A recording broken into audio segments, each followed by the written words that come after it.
In this video, we discussed learning outcome number 4 from lesson 7.1, which is about the margin of error and constructing confidence intervals for the population proportion P. So we finally have almost everything we need to construct a confidence interval.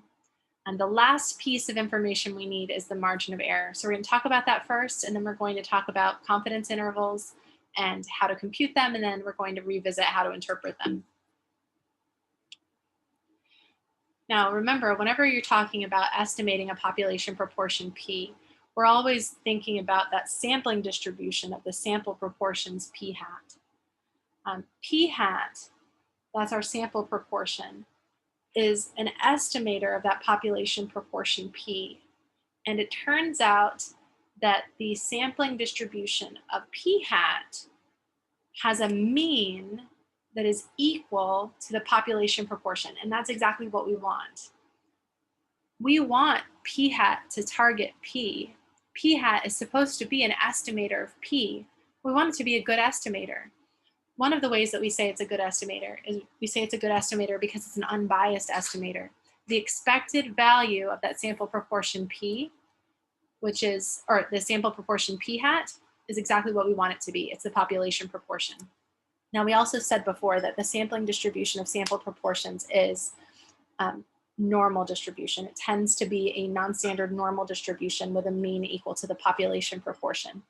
Since it's a non-standard normal distribution, we can associate it with a standard normal distribution through those conversions that we talked about way back in chapter 6. So this can be converted to something that looks like this. Now, since we're interested in the most likely values of P hat, we want to separate those from those that are significant, significantly high or significantly low from those that are not significant. We're going to say that the most likely values of P hat are associated with a particular confidence interval. What we mean by most likely depends on the confidence level that we're talking about, and that confidence level is represented by 1 minus alpha. So if our confidence level was, say, 95%, the most likely values of P hat, those P hat values that are not significant, would be the 95% of P hat values in the middle. The P hat values that are on this top end would be considered significantly high. The P hat values on this bottom end would be considered significantly low. Now, the sampling distribution of P hat has a mean that's equal to the population proportion P, which is great. That's what makes it an unbiased estimator. It's targeting that population parameter that we want. And it has a standard deviation. Now, we're going to use the square root of P hat times Q hat over N as an approximation for the standard deviation of that sampling distribution of P hat. Now, you might be saying, how can we have P hat in the formula for the standard deviation of P hat? And you're right. It's probably not a good idea for that to be true in general. But for a particular P hat, it turns out that we can use this as an approximation to the standard deviation. Now, the difference between the mean of our sampling distribution of P hat, which happens to be the population proportion P, and the upper bound indicated by this critical value, the difference between that middle line and that upper bound is called the error, or the margin of error. So what I've done over here is I've taken that standard normal distribution and I've made it non-standard. So this could represent the distribution of sample proportions. The sample proportions P hat are represented by a distribution that looks like this. The mean of that distribution is the population proportion P. If we've got 1 minus alpha area in the middle, this is the population proportion plus the margin of error. This is the population proportion minus the error. The P hats that we're interested in, those typical P hats, lie between these two vertical lines. They're the P hats that have values between the true proportion minus the error and the true proportion plus the error. Those are the likely values of P hat. Now, this formula that I'm about to put on the slide might look like alphabet soup, but it's actually very meaningful and very consistent with what this picture says right here. It says p hat, and that's, in this case, the random variable that we're interested in when we are looking at this sampling distribution on the left, is between the true population proportion minus the margin of error and the true population proportion plus the margin of error. The probability that p hat is between here and here is equal to the area under that curve, and the area under that curve is given by the confidence level, and the confidence level is 1 minus alpha. So if we're 95% confident, the probability that p hat is between p minus the error and p plus the error is 95%, but in decimal form, we'd write it as 0.95. Okay, so I'm just going to take that inequality here. Now we want to change our perspective a little bit, because here we were thinking about p hat as a random variable and p as that true population proportion, which was unknown to us. But if I have a particular sample, I can compute p hat for that sample. Now, the true population proportion p is not something that I actually know. So I can compute an error associated with that p hat, so the errors would be known. I can compute a p hat for that sample, so that would be known. But that true population proportion is unknown. I can take this inequality, if I rearrange it so that it has p in the middle rather than p hat, that is going to give me an estimate of that true population proportion p that we're looking for. And that estimate is called the confidence interval. Okay, so we've got this inequality. We're trying to get p in the middle. So the first thing we do is we subtract p from all three parts of this compound inequality, and we get this. We subtract p over here, we're left with negative e. We subtract p in the middle, we've got this. We subtract p on the far right, we get that. Now I've got p hat minus p in the middle, but I really want that to be a positive p, so I'll multiply all three parts by -1. Negative e times -1 is going to give me positive e. This e times -1 gives me this. Now, whenever you multiply an inequality by a negative, it flips all the signs. And then we'd have negative p hat plus p, which is the same as p minus p hat. Now, I don't like greater than inequalities. I prefer less than inequalities. So I'm just going to change the order. That means exactly the same thing. And I want p by itself in the middle. So this time I'm going to add p hat to all three parts, and I end up with this confidence interval. So if I don't know the true population proportion p, but I have a p hat associated with a particular sample, I can say that p is between that sample proportion minus the error and that sample proportion plus the error. How often?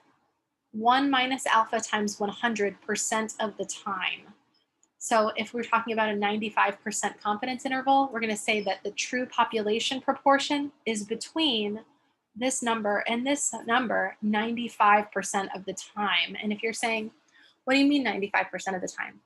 I mean, if we do this, if we compute population or sample proportions for a bunch of samples, as many samples that are actually possible of size lowercase n, and we compute all the p hats, and then we create a sampling distribution like this. 95% of the time, p is going to be in this range for every value of p hat that you might have over here. That's going to be true. Okay, so now let's talk about the margin of error. Whenever you use a sample proportion p hat to estimate a true population proportion p, almost all the time, there's going to be a difference between the estimate and the thing that you're trying to estimate. That difference between the estimate and the thing you're trying to estimate is an error. And the margin of error is denoted by capital E. This is the maximum likely amount of error. And it's computed using this formula on the right. Now, if we look at this picture over here,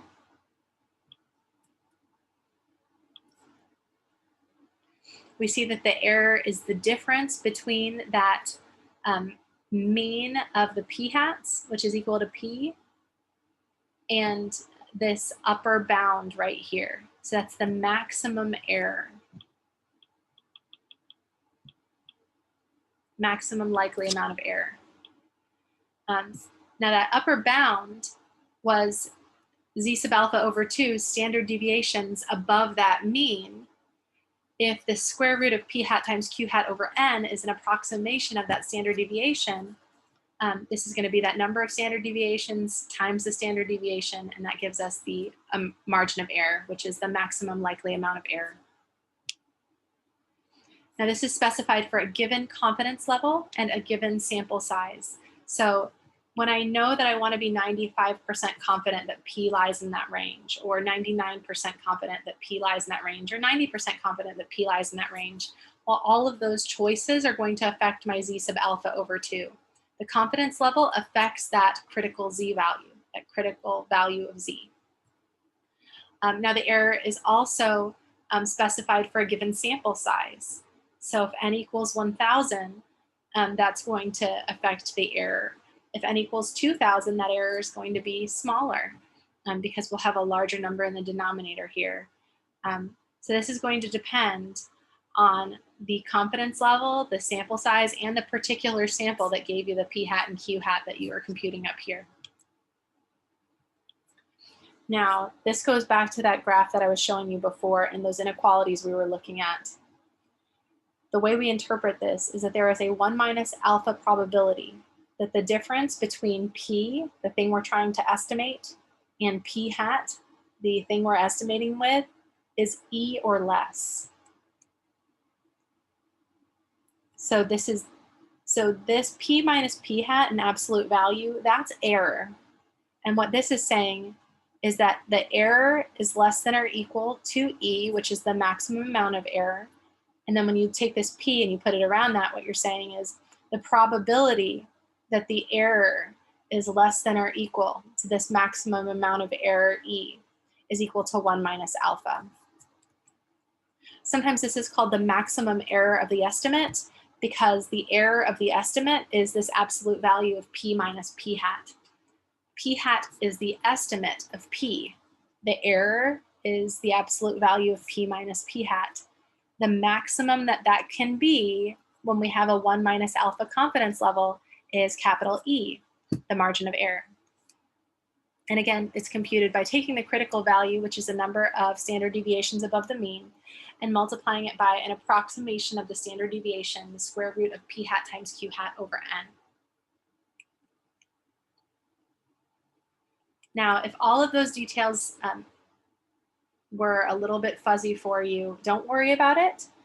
You're not going to be tested over that, but I wanted you to at least see it once so that you're familiar with where these formulas come from. I don't want you blindly memorizing things. I want you to understand why we're using the formulas that we're using and how to interpret them. But if it's a little fuzzy, it's okay. You just need to know how to apply it actually on your tests and quizzes. Now, notice that when other variables are held constant, as the sample size increases, E decreases. So as that denominator gets larger and larger, E gets smaller and smaller. And I think that that makes sense. I mean, of course, from an algebraic approach, it makes sense. But I think that that makes sense intuitively because you think if you have a larger sample, well, then that sample would better represent the population. And if it better represents the population, I would expect to have a larger error, or excuse me, a smaller error. But if it's more representative, well, then there would be less error involved. So sample size increases, E decreases. It's true algebraically, and it's consistent with our intuition.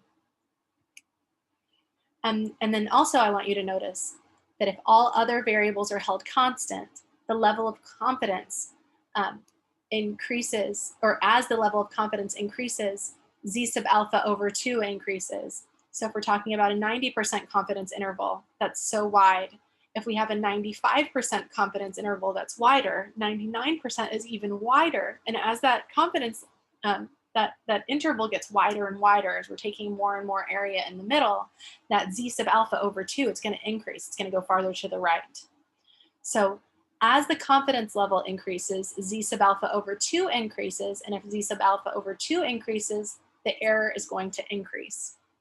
And I think that this also makes intuitive sense, because if we want to be more certain that the true value of P, that population proportion, lies in our confidence interval, if we want to be 99% sure as opposed to 95% sure, or 99% sure as opposed to 90% sure, well, the more sure we want to be, the larger that error is going to have to be to capture all of the possible values of P. To capture all the possible values of P that are appropriate for that level of confidence. Okay, so let's talk about computing and interpreting confidence intervals now for a population proportion P. We've got all of the tools we need, so now we can apply them.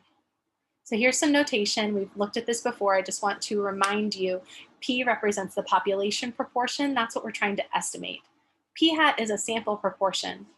When we're looking at sampling distributions, we're thinking of that as a random variable, but here we're typically thinking of it as a particular sample proportion for a particular sample. N is the number of values in that sample, E is the margin of error, and Z sub alpha over 2 is a critical value. It separates the values of P hat that are significant from those that are not significant, or we can think of it in terms of geometry and area. It separates that area of alpha over 2 to the right, in that right tail of the standard normal distribution, from the rest of the area. Now, when you're constructing a confidence interval for a population proportion P, the first thing you need to do always is to check the requirements. We can't always do this. So we need to make sure this is satisfied in order to ensure that the analysis that we do makes sense. First, we need a simple random sample. And sometimes we can't be sure that we have a simple random sample. So we might assume that we have a simple random sample and then say, this is what our analysis is, assuming that we have a simple random sample. And if that assumption happens to be incorrect, everything that we did may not be valid. But if we do have a simple random sample, then we can move forward and do the rest of our analysis. Okay, so we need a simple random sample. And we also need the conditions for a binomial distribution to be satisfied. So there need to be a fixed number of trials. The trials need to be independent from each other. In other words, the outcome in one trial cannot at all be affected by the outcomes in other trials. And then there must be 2 possible outcomes for each trial. That's what makes it a binomial distribution. We typically call those outcomes success and failure. Success doesn't necessarily have to be something positive, and failure is not necessarily negative. We could just say outcome number 1 and outcome number 2, but traditionally one of them has been called success and the other one has been called failure. And the probabilities need to remain constant for each trial. And then lastly, there need to be at least 5 successes and at least 5 failures. This is just our way of making sure that a normal distribution is a suitable approximation for the binomial distribution. So actually this is going to be a binomial distribution, but we'd like to approximate it with a normal distribution. That's okay, and that's perfectly legal as long as there are at least 5 successes and at least 5 failures. We say the normal distribution is a good approximation for the binomial distribution in that case. Okay, so we check the requirements. After checking the requirements, in order to construct a confidence interval, we need to identify everything that we know. So we'll identify or compute P hat, Q hat, the confidence level that they gave us in the sample size N. Then we'll compute the critical value corresponding to that given confidence level. Then once we've got our critical value and our P hat, Q hat, and N, we can use that to compute the margin of error. Then we compute the upper and lower limits of the confidence interval. So we take P hat, that's our point estimate of the population proportion, and we add the error and subtract the error, and then we state our final answer and round to 3 significant digits. Now there are 3 different ways to represent a confidence interval for a population proportion P. They're often expressed in these 3 formats. The top one is probably my favorite. It tells you what range of values we expect the true population proportion to lie in. So we're saying that P is between this number and this number. We're going to have that number and that number when we're done with our computation. The second one is probably my second favorite. This is nice because it clearly states what that point estimate is. The point estimate is before the plus or minus, and then it also clearly states what the error is. It's after the plus or minus. Or you could take that top one, and rather than stating it as a compound inequality, you could state it in interval notation. This is just another way of saying exactly the same thing as what we set up there. Okay, so now let's look at an example. Here we're using the same data that we used in another video, but this time, rather than just computing a point estimate of the population proportion, we want to compute a confidence interval estimate of the population proportion. So this is what it says. It says, in a study of the accuracy of fast food drive-through orders, McDonald's had 33 inaccurate orders among 362 orders. Construct a 95% confidence interval for the proportion of orders that are not accurate.